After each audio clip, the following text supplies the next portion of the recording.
سورۃ المائدہ کا آغاز ہے۔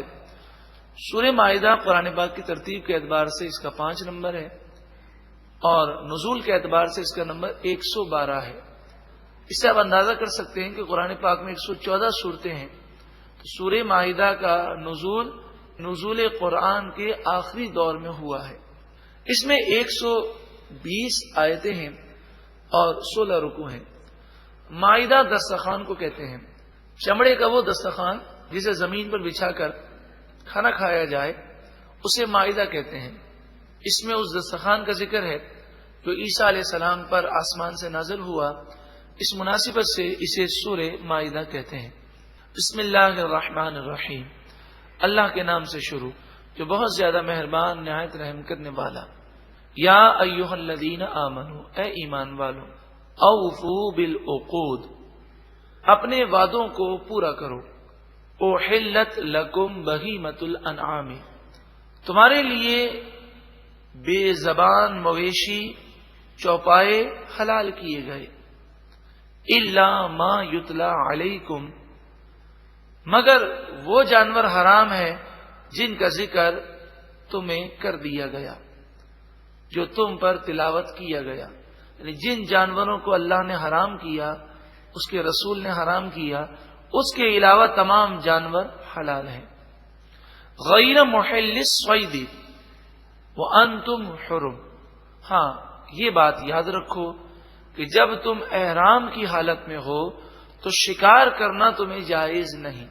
احرام کی حالت میں بکری تو کاٹ سکتے ہیں، مرغی کاٹ سکتے ہیں، گائے ذبح کر سکتے ہیں، لیکن کبوتر، چڑیا، ہرن یہ شکار نہیں کر سکتے۔ یعنی جو پالتو جانور ہیں وہ احرام کی حالت میں کاٹے جا سکتے ہیں، لیکن جو پالتو جانور نہیں، پالتو سے مراد یہ ہے کہ جسے شریعت نے شکاری جانور قرار دیا، جن کا شکار کیا جاتا ہے، وہ احرام کی حالت میں شکار کرنا جائز نہیں۔ ان اللہ، بے شک اللہ تعالی، یحکم ما یرید، سوال پیدا ہو سکتا ہے بعض چیزوں کو حرام کیا، بعض چیزوں کو حلال کیا، ایسا کیوں ہے؟ ایک بات ہمیشہ کے لیے سمجھ لیجیے، اگر شریعت نے جو حکم دیا اس حکم کی حقیقت کی گہرائی اور حکمت ہم سمجھنے میں کامیاب ہو جائے تو یہ ہماری عقل و دانش اور فہم کی سعادت ہے، اور اگر اس کی حقیقت، اس کی گہرائی نہ سمجھ سکیں تو ضرور کوئی نہ کوئی اس میں حکمت ہوگی۔ ہماری عقل کمزور ہے، ناقص ہے کہ ہم وہاں تک نہ پہنچ سکیں۔ ان اللہ یحکم ما یرید، بے شک اللہ تعالی جو چاہتا ہے وہ حکم فرماتا ہے، تمہارا کام اعتراض کرنا نہیں، عمل کرنا ہے۔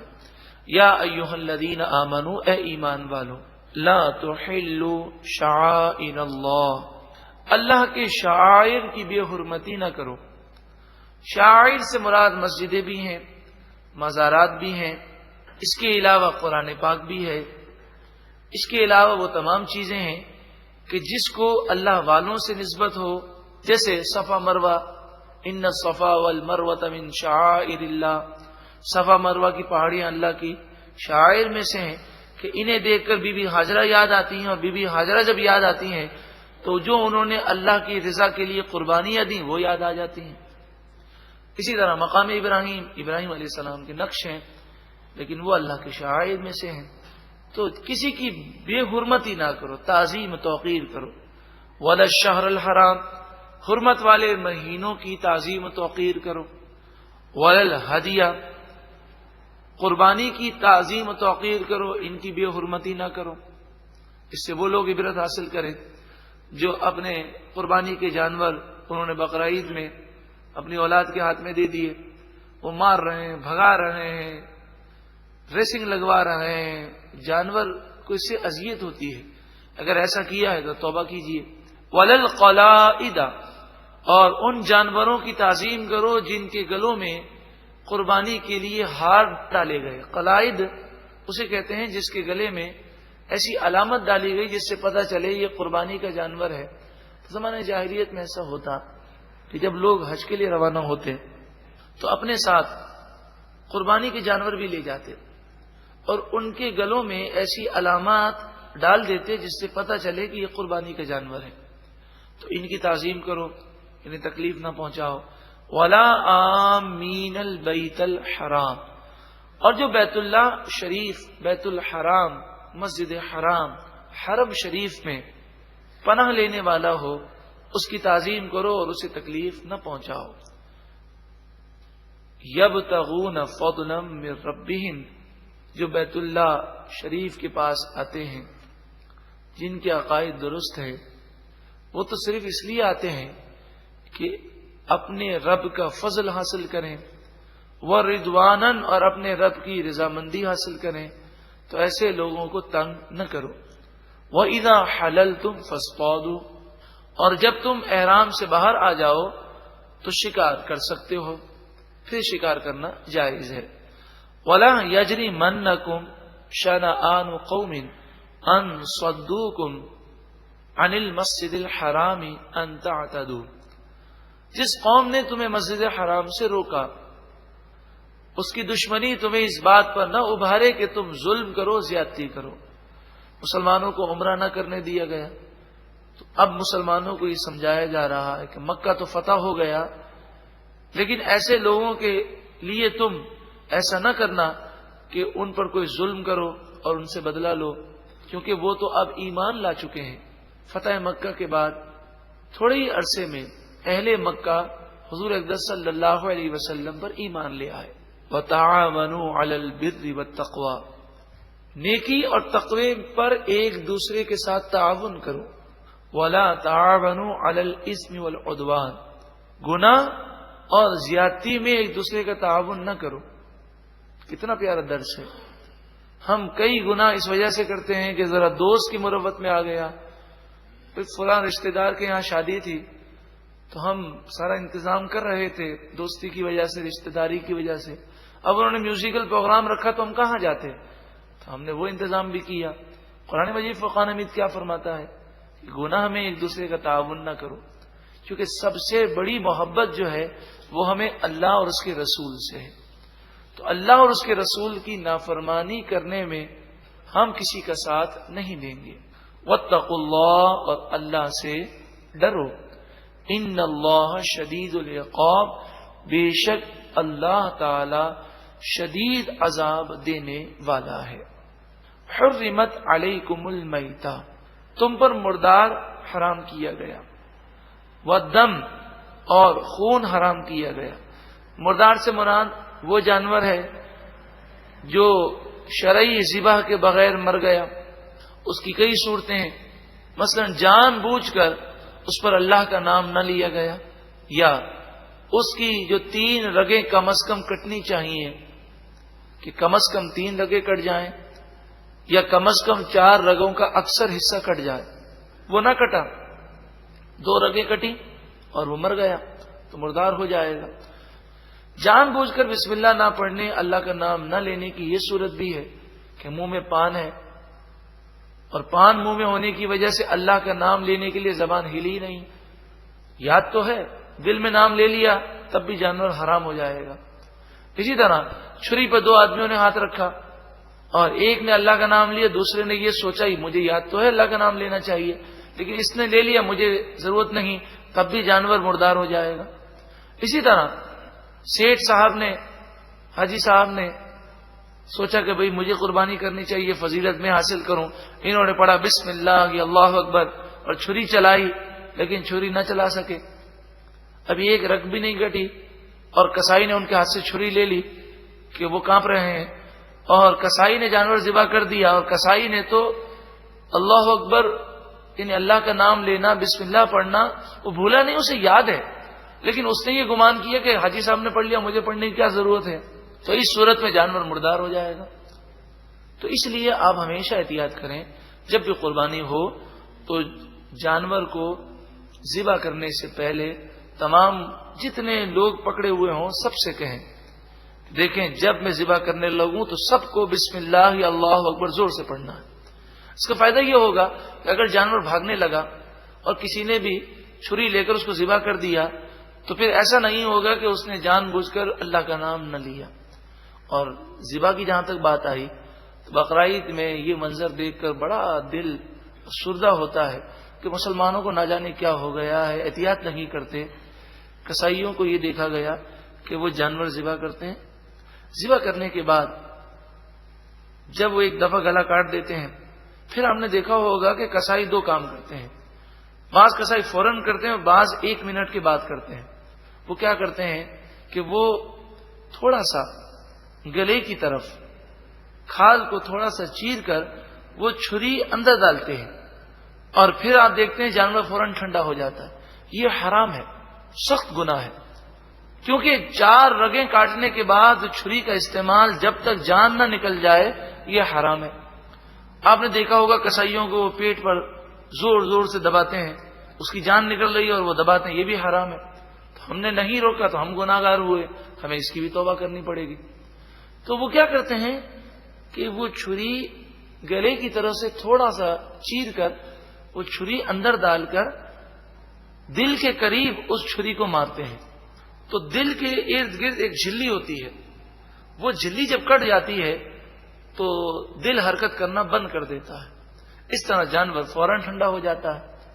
دوسری صورت وہ یہ کرتے ہیں کہ اصل میں دماغ جو ہے یہ جانور کا زندہ ہوتا ہے، وہ دماغ خون مانگ رہا ہوتا ہے اور وہ خون دل پمپ کر رہا ہوتا ہے، لیکن رگ کٹی بھی ہوتی ہے اس لیے خون باہر جا رہا ہوتا ہے. تو دماغ کو یہ ختم کرنے کے لیے اس طرح کرتے ہیں، کبھی کبھی 4 رگیں کاٹنے کے بعد آپ دیکھیے گا کہ وہ چھری کو سیدھا کرتے ہیں، سیدھا کر کے جہاں 4 رگیں کاٹی ہیں وہیں گھومتے ہیں آہستہ سے. کوئی بظاہر مشکل کام نہیں لگتا. اور پیچھے گردن کے پیچھے آپ دیکھیں گے ریڑھ کی ہڈی جا رہی ہے. اس ریڑھ کی ہڈی میں حرام مغز ہوتا ہے، وہ حرام مغز کو کاٹ دیتے ہیں. تو اس طرح اس کا دماغ سے رابطہ ختم ہو جاتا ہے، جانور فوراً ٹھنڈا ہو جاتا ہے. یہ بہت بڑا گناہ ہے، حرام ہے.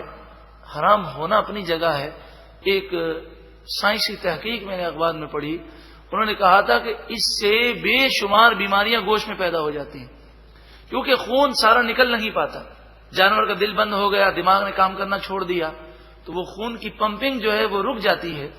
اس سے وہ خون گوشت میں سرایت کر جاتا ہے. کینسر، ایڈز، ٹی بی اور نہ جانے کتنے امراض وہ گوشت پیدا کرتا ہے. اب آپ سوچیں، ایک تو حرام کام کیا، دوسرا ہمارے لیے مضر صحت بھی ہے. لیکن یہ کسائی کیوں کرتے ہیں؟ کیونکہ انہیں چاہیے جلدی ٹھنڈا ہو، جلدی یہ کھال اتاریں، جلدی یہاں سے جان چھوٹے تو دوسرا گھاگ پکڑ لیں. تو ہمیشہ یاد رکھیں جب بھی جانور ذبح کریں اسے پہلے سمجھا دیں یہ 2 کام تمہیں نہیں کرنے. ایک تو حرام مغز پر چھری نہیں لگانی، چھری سیدھی کر کے، اور دوسرا کام یہ نہیں کرنا کہ گلے کی طرف کاٹ کر چھری تم نے جو ہے دل کے قریب نہیں لے جانی. اس موقع پر یہ کسائی آپ کو یہ کہیں گے ارے کیا ہو گیا ہے، اگر ایسا نہ کرے تو خون پھنس جاتا ہے، یہ ہو جاتا ہے، وہ ہو جاتا ہے، یہ تو آدھے گھنٹے تک ٹھنڈا نہیں ہوگا. تو آپ کہیں کہ اگر ایسا کیا نا تو ہم تمہیں 1 پائی نہیں دیں گے. اب آپ دیکھیں یہ پیسے کی خاطر یہ بھولیں گے نہیں، اور اگر آپ نے سختی نہ کی تو پتہ کیا کریں گے، ذرا آپ کی نگاہ پھری فوراً یہ کام کر دیں گے اور آپ نے پکڑا تو فوراً کہیں گے حاجی صاحب غلطی ہو گئی، آپ معاف کر دیں، ہماری توجہ نہیں رہی. تو انہیں پہلے سے سختی سے کہہ دیں کہ اگر ایسا کیا تو ہم تمہیں بھگا دیں گے، ہم تمہیں پیسے نہیں دیں گے. تو پھر یہ ایسا ظلم نہیں کریں گے. قربانی کا جانور ہے، اس پر ایسا ظلم کیوں کیا جائے؟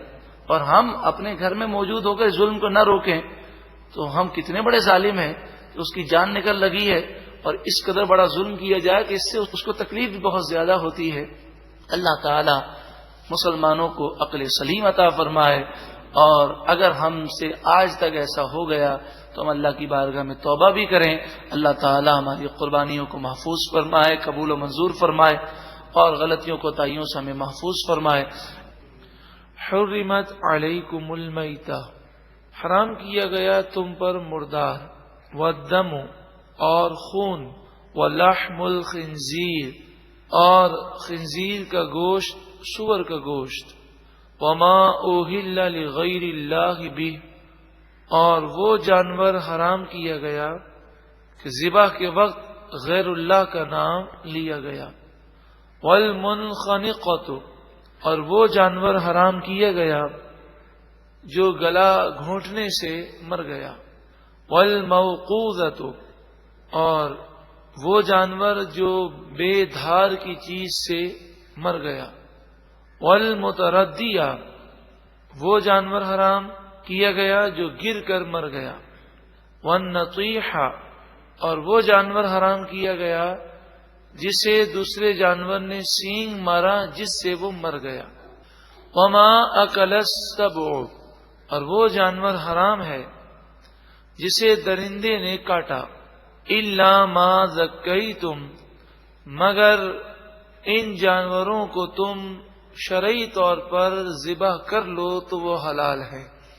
یہ آیت کریمہ بہت ہی زیادہ تفسیر طلب ہے، لیکن ہم مختصر انداز میں اسے بیان کرنے کی کوشش کریں گے۔ سب سے پہلی بات ارشاد فرمایا گیا کہ تم پر میتہ حرام ہے، مردار حرام ہے۔ مردار جانور کسے کہتے ہیں؟ جس جانور کو ذبح کرنے کا حکم ہے، وہ بغیر شرعی ذبح کے مر جائے تو وہ مردار جانور ہے۔ اور مردار جانور کی کئی صورتیں ہیں، ان میں سے چند صورتیں اس آیت کریمہ کے اختتام پر ہیں، یعنی تھوڑا سا آگے ہیں۔ ایک صورت ہے والمنخنقہ، مردار سے مراد وہ جانور بھی ہے کہ گلے میں رسی پھنس گئی اور گلا دب گیا اور گلا گھونٹنے سے وہ مر گیا تو وہ بھی مردار ہے۔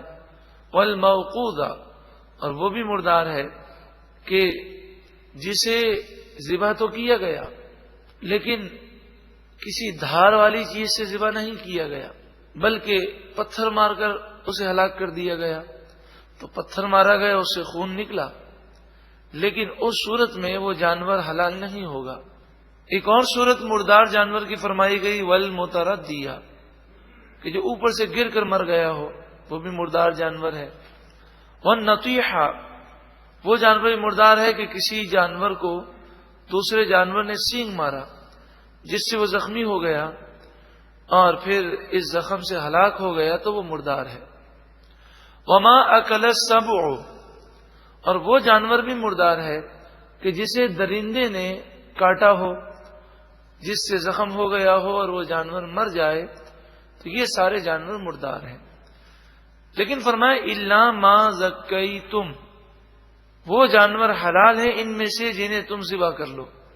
مراد یہ ہے کہ کسی جانور کا گلا گھونٹ گیا اور اس کی حالت اب ایسی لگتی ہے کہ یہ زیادہ عرصے زندہ نہیں رہ سکے گا، یا کوئی جانور اوپر سے گرا، یا کسی جانور کو دوسرے جانور نے سینگ مارا، کسی جانور کو چیتے نے، شیر نے یا کسی اور درندے نے کاٹ لیا، یا کسی جانور کو یہ دیکھا گیا کہ اسے کسی نے پتھر مارا اور زخمی ہو گیا، تو مرنے سے پہلے وہ جانور ابھی زندہ ہے لیکن زخمی ہو چکا ہے اور ایسا محسوس ہوتا ہے کہ اب یہ زیادہ زندہ نہیں رہے گا، کوئی بسم اللہ کی اللہ اکبر پڑھ کر شرعی ذبح کر لے تو وہ جانور کا کھانا حلال ہوگا۔ اب ہم یہ کہیں گے کہ وہ پتھر لگنے سے نہیں مرا بلکہ یہ مر گیا ذبح کرنے سے۔ ہم یہ کہیں گے کہ یہ اوپر سے گرنے سے نہیں مرا، اس سے مرتا تو کچھ وقت لگتا لیکن اسے ذبح شرعی کر دیا گیا، تو ایسے جانور کا کھانا حلال ہے۔ الا ما ذکیتم سے یہ مراد ہے۔ میتہ کی اور بھی تفصیل احادیث طیبہ اور تفاسیر میں موجود ہے، اس میں سے ایک کہ بسم اللہ کی اللہ اکبر پڑھنا، اللہ کا نام لینا یہ ضروری ہے۔ کوئی بھول جائے تو معاف ہے، لیکن جان بوجھ کر اگر اللہ کا نام نہ لے تو وہ جانور مردار ہو جاتا ہے۔ اسی طرح جو ذبح کر رہا ہے اس کا مسلمان ہونا ضروری ہے، اگر وہ کافر ہے یا مشرک ہے تو وہ بسم اللہ اللہ اکبر پڑھے گا تب بھی وہ جانور حرام ہی رہے گا، مردار ہی رہے گا، وہ حلال نہیں ہوگا۔ ہمارے زمانے کے عیسائی یہودی یہ اپنے دین سے منحرف ہیں، لہذا فی زمانہ عیسائی یہودی کا ذبیحہ بھی حرام ہے۔ ان کے ہاتھ کا کیا ہوا ذبیحہ وہ چاہے اللہ اکبر پڑھیں، بسم اللہ پڑھیں، لیکن عیسائی یہودی کے ہاتھ کا قربان کیا ہوا جانور جو ہے ہم نہیں کھا سکتے۔ گزشتہ درس میں ایک ضروری بات عرض کی تھی کہ جانور کے لیے یہ بھی ضروری ہے کہ اس کی کم از کم 3 رگیں کٹ جائیں یا کم از کم 4 رگوں کے اکثر حصے کٹ جائیں۔ اگر 2 رگیں کٹیں یا 3 رگیں پوری نہ کٹیں تو اس صورت میں جانور حلال نہیں ہوگا۔ عام طور پر قربانی کی صورت میں بعض لوگ جانور کی کھال بچانے کے لیے جانور کی گردن کاٹتے ہیں اس کے منہ کے قریب سے، تو ایسا دیکھا گیا کہ ایک مفتی صاحب بتا رہے تھے کہ ہمارے دارالعلوم میں لوگ کٹے ہوئے بکرے صدقے کے بھیجتے ہیں تو انہیں پھینکنا پڑتا ہے کہ ہم جب ان کی گردن دیکھتے ہیں تو 2 رگیں کٹی ہوئی ہیں اور وہ جانور تو مر چکا ہے، تو وہ تو مردار ہے، اسے نہیں کھا سکتے، وہ 2 رگیں کاٹ کر یا 2.5 رگیں کاٹ کر دے دیتے ہیں۔ کہ یہاں 4 رگوں سے مراد اصل میں 2 رگیں ہیں اور 2 نالیاں ہیں۔ 2 رگیں خون کی ہیں، ایک خون کے لانے کی ہے اور ایک خون کے لے جانے کی ہے، یعنی ایک رگ دماغ کی طرف خون لے جاتی ہے اور دوسری رگ دماغ سے خون لے کر آتی ہے، اور 2 نالیاں ہیں، ایک غذا کی نالی ہے اور دوسری سانس کی نالی ہے، ہوا کی نالی ہے۔ غذا اور سانس کی نالی دونوں ایک ساتھ ہیں، ملی ہوئی ہیں تو الگ الگ نالیاں، لیکن ان کا فاصلہ زیادہ نہیں ہوتا، آپ سمجھیں تقریباً دونوں برابر برابر میں ہوتی ہیں۔ اور جہاں تک خون کی نالی کا تعلق ہے، اس کی پہچان یہ ہے کہ جب جانور کو ذبح کرتے ہیں تو آپ دیکھیے گا 2 خون کی دھاریں اڑتی ہوئی نظر آتی ہیں۔ جب 2 خون کی دھاریں اڑتی ہوئی نظر آئیں، اس کا مطلب خون کی 2 رگیں کٹ گئیں، اور سانس کی نالی اور غذا کی نالی بھی کٹ جائے تو سمجھیں 4 رگیں جو کاٹنا افضل ہے وہ کٹ گئیں، اور 3 رگیں کٹ جائیں تب بھی قربانی ہو جائے گی۔ قربانی کے علاوہ بھی جانور کے ذبح کرنے کا یہی طریقہ ہے۔ مرغی ذبح کرتے وقت کئی مرتبہ یہ دیکھا گیا ہے کہ منہ میں پان ہوتا ہے اور وہ مرغیاں ذبح کر رہے ہوتے ہیں، اللہ کا نام جان بوجھ کر وہ دل میں لیتے ہیں، زبان سے نہیں لیتے، تو اس صورت میں وہ جانور مردار ہو جائے گا۔ تو جب بھی آپ مرغی لینے جائیں تو اسے کہیں کہ دیکھیں آپ بسم اللہ اللہ اکبر اتنی آواز سے پڑھیے گا کہ ہم سنیں، یہ احتیاطاً ہے، اور اگر ہم نے نہ سنا تو پھر ہم یہ مرغی نہیں لیں گے۔ تو پھر وہ اس طرح اللہ کا نام لے کر جانور ذبح کریں گے، اور اس طرح ہمارا جانور مردار ہونے سے محفوظ ہو جائے گا۔ بھولنا اور چیز ہے، لیکن یہ بھولتے نہیں ہیں پان ہونے کی وجہ سے یا زیادہ کاٹنے کی وجہ سے، سستیاں کرتے ہیں اور زبان سے اللہ کا نام نہیں لیتے، اس کی احتیاط ہمیں کرنی چاہیے۔ اسی طرح آج کل جو گوشت کے پیکٹ دنیا سے باہر ممالک میں ملتے ہیں، شرعی مسئلہ یہ ہے، اس پر مفتی نظام الدین قادری صاحب دامت برکاتہم العالیہ جو انڈیا کے بہت بڑے مفتی ہیں، انہوں نے کتاب لکھی ہے مشینی ذبیحہ کا حکم۔ اس میں کئی دلائل سے انہوں نے یہ ثابت کیا ہے کہ یہ پیکٹ جس پر حلال لکھا ہوتا ہے، چاہے یہ لکھا ہو کہ یہ بالکل شرعی طور پر ذبح کیا گیا ہے، اس کا استعمال جائز نہیں ہے۔ مشینی ذبیحہ تو بالکل حرام ہے، مشین سے جو ذبح کیا جاتا ہے اس میں ٹیپ ریکارڈ چل رہا ہوتا ہے، اللہ اکبر بسم اللہ اللہ اکبر ٹیپ ریکارڈ کی آواز آ رہی اور وہ مرغیاں کٹ رہی ہوتی ہیں، تو اس سے مرغی حلال نہیں ہوتی۔ اسی طرح مشینی ذبیحہ میں یہ بھی ہوتا ہے کہ بٹن دبانے والا ایک دفعہ پڑھ لیتا ہے بسم اللہ اللہ اکبر، یا وہ مرغیوں کے پاس کھڑے ہو کر بسم اللہ اللہ اکبر زور زور سے پڑھتا ہے، لیکن کاٹ مشین لگی ہوتی ہے، تو فتویٰ یہ ہے کہ ایسا ذبیحہ حلال نہیں بلکہ حرام ہے، مردار ہے، اسے ہم نہیں کھا سکتے۔ اسی طرح جھٹکے کا ذبیحہ ہو۔ اسی طرح بعض یورپی ممالک میں جانور کو ذبح کرنے سے پہلے الیکٹرانک گن سے وہ فائر کرتے ہیں، وہ اسے گولی نہیں مارتے، الیکٹرانک وہ اسے جھٹکا مارتے ہیں، اور پھر جیسے ہی گائے گرتی ہے فوراً اسے وہ ذبح کر دیتے ہیں۔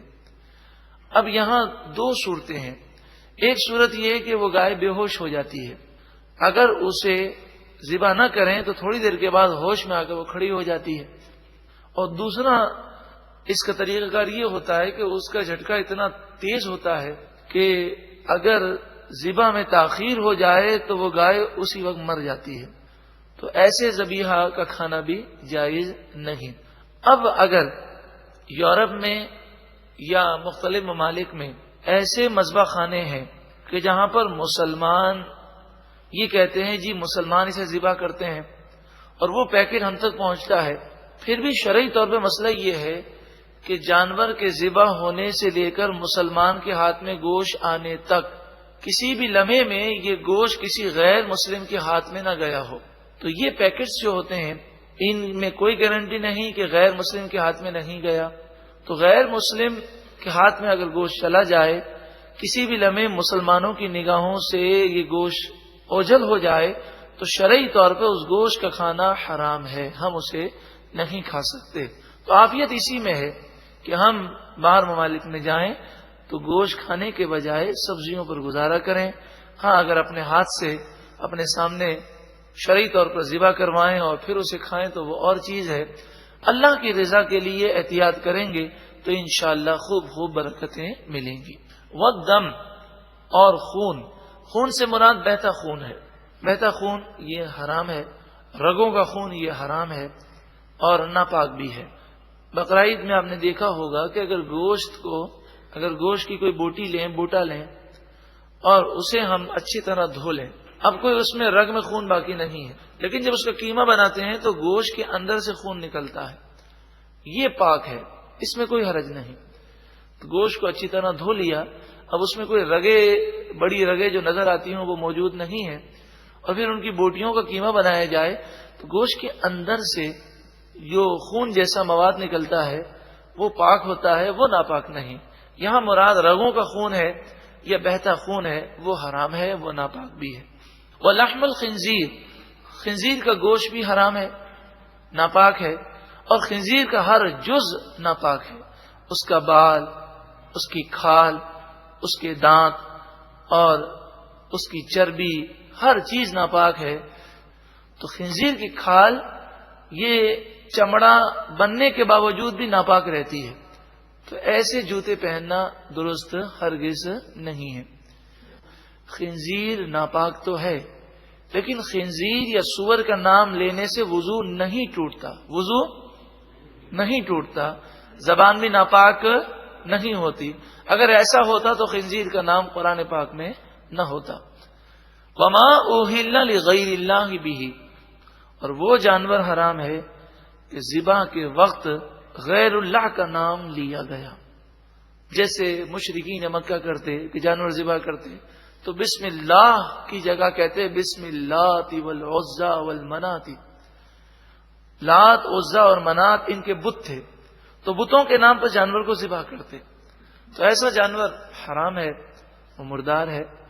لیکن ہرگز اس آیت کا یہ مطلب نہیں کہ کسی جانور کو ذبح سے پہلے کسی شخصیت کی طرف منسوب کر دیا جائے تو وہ جانور حرام ہو جائے گا، ایسی کوئی بات نہیں ہے. آپ اگر ایک گائے لے کر آئے اپنے دادا جان کی برسی کے لیے، اور آپ کا مقصد یہ ہے کہ اس گائے کو ہم ذبح کریں گے، گوشت پکائیں گے، مسلمانوں کو کھلائیں گے اور اس کا ثواب ہمارے دادا جان کو ایصال کریں گے، ایصال ثواب کے لیے گائے لے کر آئے، تو عرف میں لوگ اسے کہتے ہیں یہ ہمارے دادا جان کی گائے ہے. تو یہ دادا جان کی گائے کا مطلب یہی ہوتا ہے ان کے ایصال ثواب کے لیے. لیکن جب ذبح کرتے ہیں تو کس کا نام لیتے ہیں؟ اللہ کا نام لیتے ہیں. تو جانور بالکل حلال ہے، اس کا کھانا بھی کوئی حرام نہیں ہے، وہ کوئی مردار نہیں ہو جاتا. اسی طرح غوث پاک رضی اللہ تعالیٰ عنہ یا خواجہ غریب نواز رضی اللہ تعالیٰ عنہ یا دیگر بزرگان دین کے ایصال ثواب کے لیے لوگ جانور لے کر آتے ہیں، اور جانور لے کر وہ اسے اللہ کا نام لے کر ذبح کرتے ہیں، فاتحہ خوانی کرتے ہیں. دعا کس سے مانگتے ہیں؟ اللہ سے مانگتے ہیں. اور آپ نے اکثر ایسی محفلوں میں شرکت کی ہوگی تو دعا میں یہ کلمات ضرور کہتے ہیں، اے پروردگار یہ کھانا جو ہم نے پکایا، جو کچھ ہم نے درود اور وظائف پڑھے، جو قرآن کی تلاوت کی، سب تو قبول فرما اور اس کا ثواب فلاں فلاں کو پہنچا دے. تو دیکھیں نام اللہ کا لے رہا ہے، دعا اللہ سے کر رہا ہے، اور ایصال ثواب کس کو کر رہا ہے؟ فلاں فلاں بزرگوں کو. تو ایصال ثواب کرنا بالکل جائز ہے. اور اس مناسبت سے وہ کہہ دیتے ہیں یہ غوث پاک کی گائے ہے، یہ خواجہ غریب نواز کا بکرا ہے. انما الاعمال بالنیات، بخاری کی پہلی حدیث کیا ہے؟ اعمال کا دار و مدار کس پر ہے؟ نیت پر ہے. جب اس کی نیت ایصال ثواب کی ہے تو اسے اس پر نعوذ باللہ من ذالک کوئی غلط بات کا الزام لگا دینا یہ گویا کہ اپنے آپ کو جہنم کا ایندھن بنانا ہے. حدیث پاک میں فرمایا جو کسی مسلمان پر شرک کا الزام لگائے گا وہ خود دائرہ اسلام سے خارج ہو جائے گا. تو مسلمان پر شرک کا الزام لگا دینا اتنی سی بات پر، تو انما الاعمال بالنیات، اس سے پوچھئے تو اس کی نیت یہی ہوتی ہے. وما اوہل لغیر اللہ بہ، کا صحیح ترجمہ یہی ہے کہ ذبح کے وقت اللہ کے نام کو چھوڑ کر غیر اللہ کا نام جانور پر لیا جائے تو وہ جانور حرام ہو جاتا ہے. والمنخنقۃ والموقوذۃ والمتغدیۃ والنطیحۃ وما اکل السبع الا ما ذکیتم، اس کی تفسیر ہم پہلے بیان کر چکے. وما ذبح علی النصب، اور وہ جانور بھی حرام ہے جسے بت پر ذبح کیا گیا. جیسے مشرکین مکہ کرتے کہ بتوں کے سامنے جانور کو ذبح کرتے. آج بھی انڈیا میں آپ کو ایسے نادان لوگ ملیں گے کہ وہ دیوی اور دیوتا کی بھینٹ چڑھاتے ہیں اور جانوروں کو ان کے سامنے ذبح کرتے ہیں. تو ایسا جانور جو ہے وہ حرام ہے. وَأَن تَسْتَقْسِمُوا بِالْأَزْلَامِ، اور یہ بھی حرام ہے کہ تم تیروں کے ذریعے قسمت کا حال معلوم کرو، یہ بھی حرام ہے. اس آیت کریمہ کے تحت معلوم ہوا کہ جو روڈ پر طوطا لے کر بیٹھ جاتے ہیں اور طوطے کے ذریعے قسمت کا حال بتاتے ہیں، فال نکالتے ہیں، یہ حرام ہے. اسی طرح قسمت کے حال معلوم کرنے کے لیے پرچیاں پھینکی جاتی ہیں، یہ بھی حرام ہے. زمانے جاہلیت میں اس طرح کرتے کہ وہ تیر بناتے، لکڑی کے تیر، وہ تیر لوہے کے نہ ہوتے، لکڑی کے ہوتے. ان لکڑی کے تیروں پر وہ لکھتے افعل لا تفعل، افعل کے معنی تو یہ کام کر، لا تفعل کے معنی تو یہ کام نہ کر، اور ایک تیر کو خالی چھوڑتے. اب انہیں سفر کرنا ہوتا تو وہ تینوں تیروں کو زور سے پانی میں پھینکتے. آپ جانتے ہیں کہ لکڑی کو زور سے پھینکے تھوڑی دیر کے لیے وہ پانی کے اندر چلی جاتی ہے، پھر دوبارہ ابھر کر آتی ہے. تو جب یہ تیر ابھر کر آتے تو جو سب سے پہلے ابھر کر آ جاتا اس کو اٹھا لیتے. اب لکھا ہوتا افعل تو سمجھ جاتے کہ سفر مجھے کرنا ہے، سفر صحیح ہوگا. اور اگر وہ تیر نکلتا جس پر لکھا ہو لا تفعل تو وہ سفر نہ کرتے اور سمجھتے کہ اگر سفر میں جائیں گے تو نقصان ہوگا، کہ لا تفعل کے تو معنی ہے کہ تو یہ کام نہ کر. اور اگر تیر وہ نکلتا جو خالی ہوتا تو پھر دوبارہ وہ تیروں کو پھینکتے. اس عمل سے وہ بدشگونی لیتے. تو اصل میں بدشگونی لینا حرام ہے. بدشگونی کے معنی یہ ہے کہ اب وہ سفر پہ بھی جاتے بالفرض مجبوری میں، تو اسی فکر میں ہوتے تیر جو نکلا تھا اس میں تو تھا کہ یہ سفر نہ کرو، اور ہم سفر کر رہے ہیں، نقصان ہوگا. تو بدشگونی نبی اکرم صلی اللہ علیہ وآلہ وسلم نے حرام قرار دی. بدشگونی کی مثال ہمارے عرف میں یہ ہے کہ کالی بلی ہمارے آگے سے نکل جائے تو لوگ وہم کرتے ہیں کہ جی کوئی نقصان ہوگا. اچھا، یہاں پر یہ بات یاد رکھیں کہ جب آدمی برا بدشگونی لیتا ہے یا کوئی غلط وہم کرتا ہے تو جیسا وہ سوچتا ہے سزا کے طور پہ بسا اوقات ویسا ہی کر دیا جاتا ہے. تو یہ بلی کے گزرنے کی وجہ سے نہیں ہوا، اس حرام کام کی وجہ سے ہوا کہ اس نے بدشگونی کی، اس لیے اسے نقصان ہو گیا. تو ہمیں وہم سے بچنا چاہیے اور بدشگونیاں نہیں کرنی چاہیے. استخارہ جہاں تک تعلق ہے، استخارہ کے معنی ہے خیر کو طلب کرنا، اور استخارہ ہمیشہ جائز کاموں کے متعلق ہوتا ہے. دو جائز کام ہیں، سفر پہ جانا بھی جائز ہے اور سفر پہ نہ جانا بھی جائز ہے. تو استخارہ کیا کہ نہ جانا بہتر ہے کہ جانا بہتر ہے. استخارے کو حدیث پاک میں فرمایا یہ اللہ تعالیٰ سے مشورہ کرنا ہے. اس کا سب سے بہترین طریقہ یہ ہے، حدیث پاک میں جو استخارے کی دعا ہے، اس دعا کو رات کو سونے سے پہلے 2 رکعت نفل پڑھ کے 7 مرتبہ سورہ فاتحہ اور 11 مرتبہ درود پاک پڑھ کے اس دعا کو پڑھیں اور اس کا ترجمہ پڑھیں اور اس کے معنی پر غور کریں اور سو جائیں. 7 دن تک یہ استخارہ کریں. خواب میں آپ کو کچھ سمجھ میں آئے یا نہ آئے، اس دعا کی یہ برکت ہے کہ اگر یہ کام غلط ہوگا، نقصان دہ ہوگا، تو آپ یہ کام کر ہی نہیں سکیں گے، اور اگر بہتر ہوگا تو اس کے لیے آپ کی راہیں کھل جائیں گے. لوگ دوسروں سے استخارہ کراتے ہیں، تو استخارہ خود کرنا چاہیے. جی ہم تو گناہگار ہیں، سیاہکار ہیں، تو اللہ تبارک و تعالی تو گناہگاروں کی دعائیں بھی قبول فرماتا ہے. استخارہ تو دعا مانگنے کا طریقہ ہے، خود استخارہ کریں. اور یہاں تک ہے کہ اگر آپ کو رات کو سو کر 7 دن تک استخارہ کرنے کی مہلت نہ ہو، ابھی بزنس کرنا ہے اور سودا کرنا ہے، آدھے گھنٹے کے بعد فون آئے گا، آپ سوچ رہے ہیں کہ کروں کہ نہ کروں، آپ یہ دعا نکالیں، 7 مرتبہ سورہ فاتحہ پڑھیں، 11 مرتبہ درود پاک پڑھیں، اور پھر یہ استخارے کی دعا پڑھیں، اس کا ترجمہ پڑھیں، اس پر غور کریں، اور پھر 11 مرتبہ درود پاک پڑھ کر پھر جو آپ کا دل فیصلہ کرے اس پر عمل کریں. یہ دل کا میلان اسی طرف ہوگا جو آپ کے حق میں بہتر ہوگا. کتنا آسان طریقہ ہے، لیکن لوگ دوسروں سے استخارے کے لیے مارے مارے پھرتے ہیں. آپ اس دعا کو دیکھیے گا، حدیث پاک میں جو دعا حضور نے صحابہ کرام کو سکھائی، اس دعا میں الفاظ ہیں، یا اللہ اگر یہ کام میرے لیے بہتر ہے تو اسے آسان کر دے، اور اگر یہ کام میرے لیے بہتر نہیں تو اس کام کو مجھ سے دور کر دے اور مجھے اس سے دور کر دے، اور جو بہتر ہے اس کی طرف مجھے مائل کر دے. بہت پیاری دعا ہے. اللہ تعالی عمل کی توفیق عطا فرمائے. ذالکم فسق، یہ تیروں کے ذریعے فال نکالنا، قسمت کا حال معلوم کرنا، یہ گناہ ہے. الیوم یئس الذین کفروا من دینکم، آج کے دن کافر تمہارے دین سے مایوس ہو گئے. فلا تخشوہم واخشون، بس تم ان سے نہ ڈرو، مجھ ہی سے ڈرو. یہ آیت کریمہ جب نبی اکرم صلی اللہ علیہ وآلہ وسلم نے حج فرمایا، آپ نے ایک ہی حج فرمایا. جو آپ نے حج فرمایا 9 ذی الحجہ یوم عرفہ، عرفات کے میدان میں جب عصر کا وقت ہو گیا تب یہ آیت کریمہ نازل ہوئی. یعنی سورج اس مقام پر آیا کہ جب عصر کا وقت ہو جاتا ہے، کیونکہ نبی اکرم صلی اللہ علیہ وسلم نے میدان عرفات میں ظہر ہی کے وقت میں ظہر اور عصر دونوں آپ نے جماعت کروائی تھی. تو یہ آیت کریمہ نازل، اس سے معنی یہ ہے کہ کافر یہ سمجھتے تھے کہ دین اسلام ایک وقتی تحریک ہے، یہ مٹ جائے گا. لیکن اس وقت کافروں کو یہ معلوم ہو گیا کہ دین اسلام تا قیامت قائم و دائم رہنے والا دین ہے. آج کے دن الیوم یئس الذین کفروا من دینکم، آج کے دن کافر تمہارے دین سے مایوس ہو گئے. فلا تخشوہم واخشون، پس تم ان سے نہ ڈرو اور مجھ ہی سے ڈرو.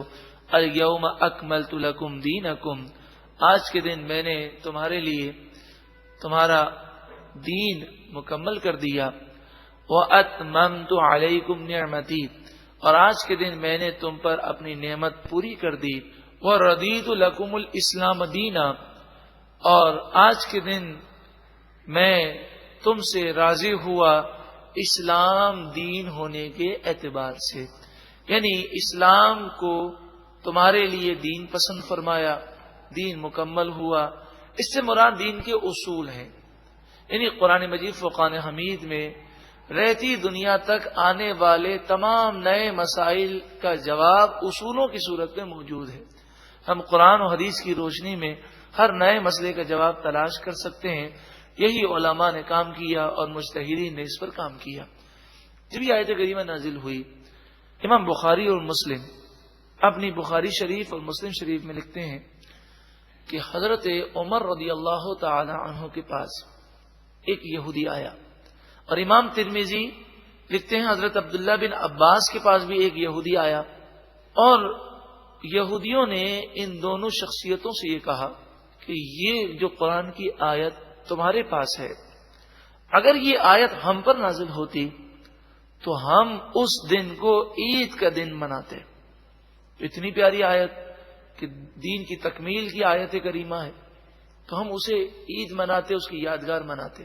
حضرت عبداللہ بن عباس اور حضرت عمر رضی اللہ تعالی عنہما نے انہیں یہ جواب دیا کہ یہ آیت جس دن نازل ہوئی ہم اس دن میں 2 عیدیں مناتے ہیں. یہ آیت یوم عرفہ کو نازل ہوئی. یوم عرفہ بھی ہمارے نزدیک عید کا دن ہے. اس دن جمعے کا دن تھا. ان یوم الجمعۃ یوم العید، جمعے کا دن بھی مسلمانوں کے لیے عید کا دن ہے. اس حدیث پاک کے تحت علماء نے لکھا کہ جب بھی اللہ تعالیٰ کی بڑی نعمت کا نزول ہو اس دن کی یاد منانا، ان معنوں میں کہ وہ جب دن آئے تو اللہ کی عبادت کریں، اللہ کا شکر کریں، صدقہ و خیرات کریں، تو دن کی یادگار منانا بالکل جائز ہے. اگر ایسا نہ ہوتا تو حضرت عمر اور حضرت عبداللہ بن عباس رضی اللہ تعالی عنہم ان یہودیوں سے کہتے کہ یہ دن منانا تو ہمارے یہاں بدعت ہے، ہم تو دن نہیں مناتے. اپنے کہا مناتے ہیں، لیکن تم ایک عید کی بات کرتے ہو، اس دن ہم 2 عیدیں مناتے ہیں. یوم عرفہ بھی عید کا دن ہم نے منا لیا، اور جمعے کا دن بھی ہمارے لیے کیا ہے؟ عید کا دن ہے.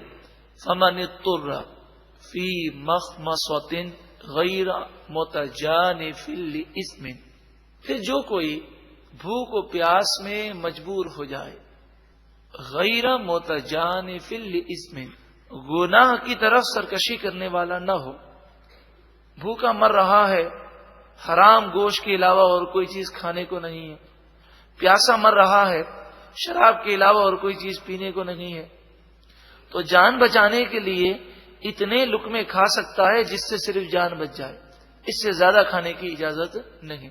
فإن اللہ غفور الرحیم، پس بے شک اللہ تعالی بخشنے والا مہربان ہے۔ یسألونک ماذا احل لہم، آپ سے پوچھتے ہیں کہ ان کے لیے کیا چیز حلال کی گئی۔ قل، اے محبوب آپ فرمائیے، احل لکم الطیبات، تمام پاکیزہ چیزیں ان کے لیے حلال کی گئیں۔ وما علمتم من الجوارح مکلبین، ان شکاری جانوروں کا شکار بھی حلال کیا گیا جنہیں تم شکار کرنا سکھاتے ہو۔ تعلمونہن، تم ان جانوروں کو شکار کرنا سکھاتے ہو۔ مما علمکم اللہ، جیسا کہ اللہ نے تمہیں سکھایا، اس علم سے تم شکاری جانوروں کو سدھارتے ہو اور انہیں شکار کرنا سکھاتے ہو۔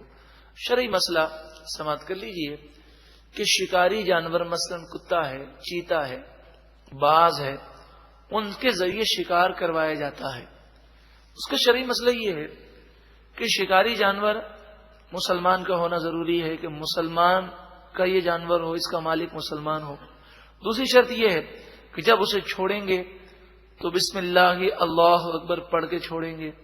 تیسری شرط یہ ہے کہ وہ شکاری جانور کسی شکار پر حملہ کرے گا تو وہ جانور سدھرا ہوا ہو، شکاری جانور یعنی اتنا ٹریننگ یافتہ ہو کہ جب مالک چھوڑے تبھی حملہ کرے، اور وہ جا رہا اور مالک واپس بلائے تو وہ شکار کو چھوڑ کے واپس آ جائے، اتنا ٹریننگ یافتہ ہو، اور شکار کو زخمی کرنے کے بعد خود نہ کھائے بلکہ مالک کے لیے چھوڑ دے۔ تو ایسی صورت میں اگر مالک مرنے سے پہلے اس شکار تک پہنچنے میں کامیاب ہو جائے تو بسم اللہ اللہ اکبر پڑھ کر اسے ذبح کرنا ضروری ہے، اور وہ جانور مر جائے تو چونکہ شکاری چیتے کو یا شکاری باز کو جب چھوڑا گیا تو اللہ کا نام لیا گیا، تو اس صورت میں وہ جانور حلال ہوگا۔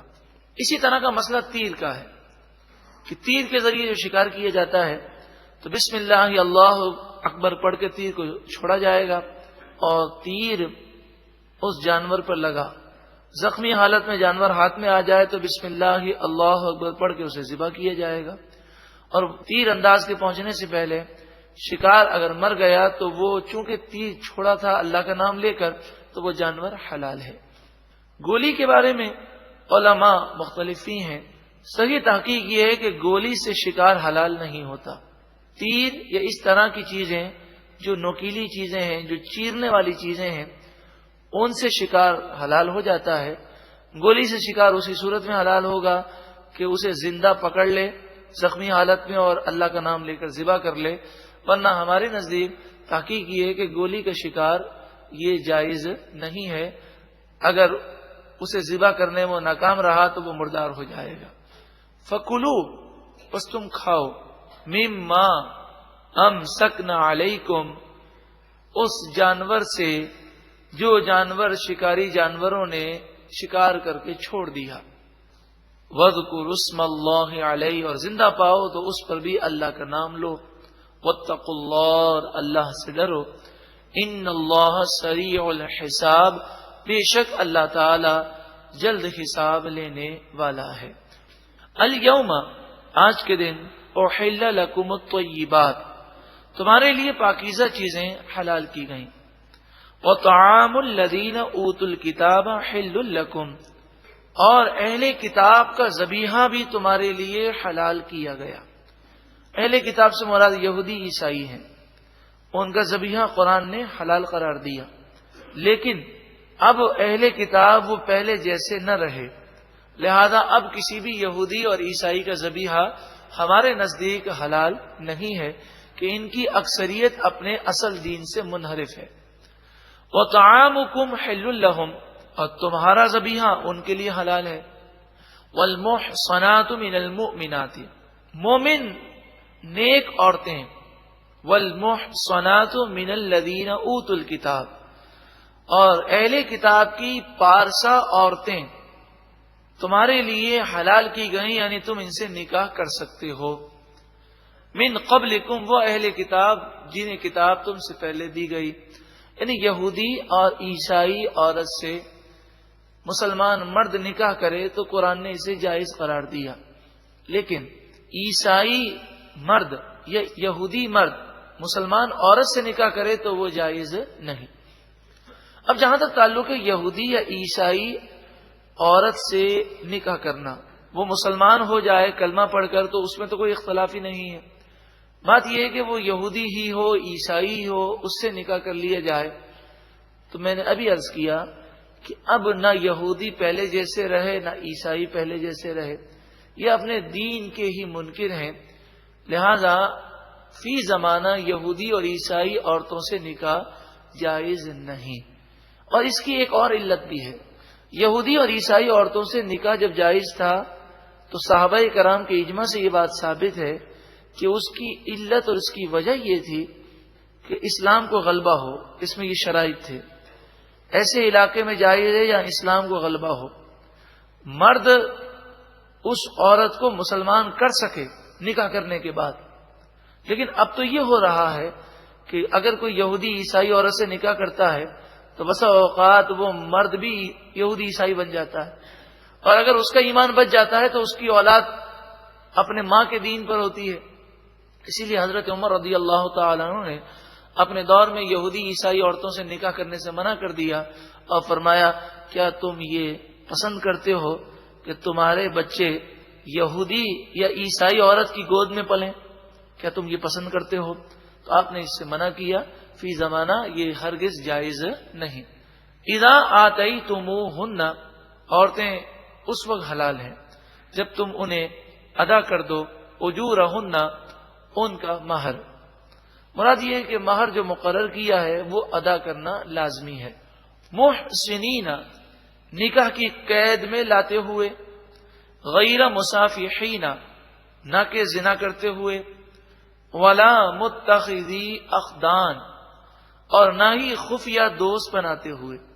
کیونکہ پیچھے ذکر تھا کہ مسلمان پارسا عورتیں تمہارے لیے حلال ہیں، تو اب یہ بتایا جا رہا ہے حلال کس صورت میں ہے؟